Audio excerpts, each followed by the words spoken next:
I was privy recently to hearing about what probably is maybe not an uncommon Christmas argument.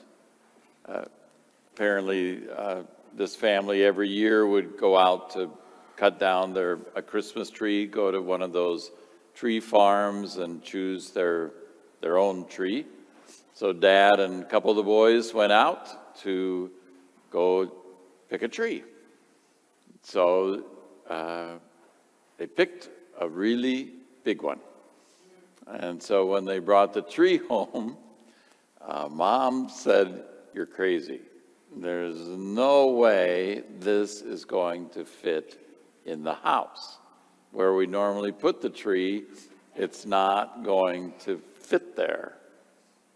And the dad was just saying, well, it's the most beautiful tree that they had at the tree farm. And I thought we deserved the most beautiful tree.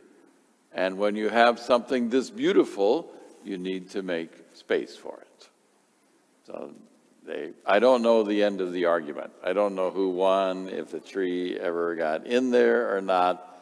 But I really liked that image of when you have something this beautiful, you need to make space for it. And that's a great image for what this weekend with John the Baptist, because he's making straight roads and fulfilling the Isaiah prophecy of filling in the valleys and lowering the mountains, making a place, making a road for the Messiah to come.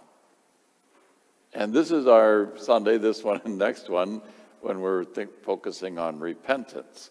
And repentance can normally seem like drudgery. It's like, oh, do we have to do that repentance stuff?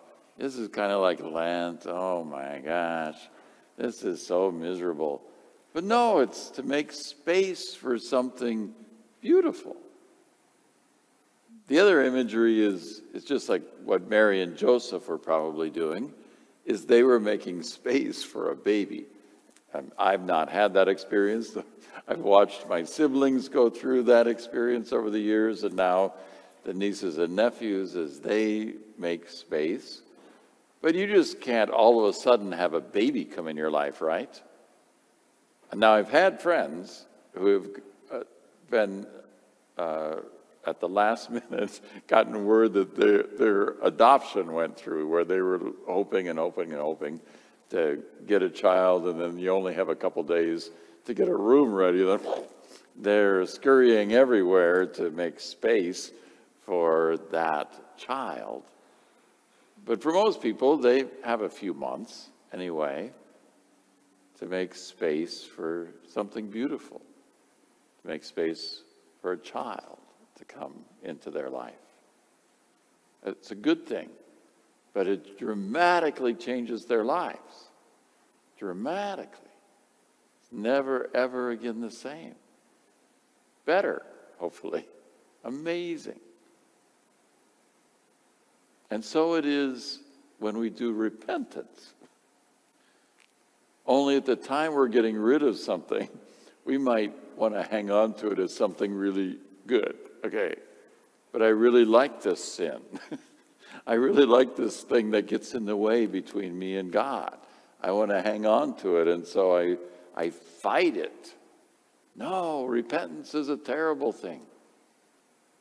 No, it's making space for something beautiful.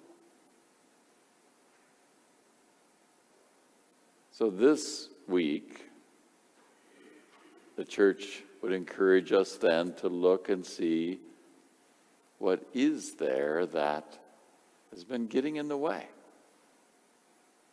What stands between you and your God? What occupies your space so that you're not spending it with the Lord, or you're not giving as you could? What kind of self-centered things, which are very human, are we hanging on to say, no, I prefer this? I'm going to watch that stupid Netflix series rather than spending any time with the Lord. I'm going to binge on it all week this week? Or what other things are getting between you and God? What habits, patterns? So that you're, at the end of the day, when you look back over your day, you think, oh, did I pray today? No. Well, what did I do? Well, I had a whole day, and I couldn't find any time to spend with the Lord today. I didn't. It all got eaten up with something, somewhere, somehow. But I could have had a beautiful time with God today, someplace. So spend a little time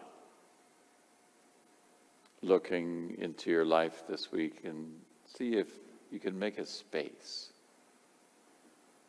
for Jesus to dwell a little bit more deeply within you, to remove some of those stumbling blocks that are there, some of the things that need to be cleared out to make space for something more beautiful.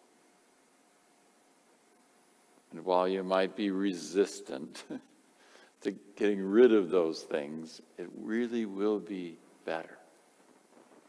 Trust that. Trust that letting Jesus in is beautiful. Not a drudgery. Not a pain. Not boring. But filled with wonder and life. So take the time to make this space. This week, as part of our repentance, we are having our reconciliation service on Tuesday night. We'll have 4 priests here. So you can come and go to confession to somebody, not me. Because people are like, I can't go to Father Damian because he knows me. I can't tell him what I've done. Oh, let me tell you, you're all really boring sinners. I think every priest would say that. It's like everybody thinks their stuff is somehow special. That's the nature of sin, is it's always the same. So really the hard thing that priests have to do in confession is stay awake. As you're just telling us the same story as the last 20 people who just come in. So don't worry about it.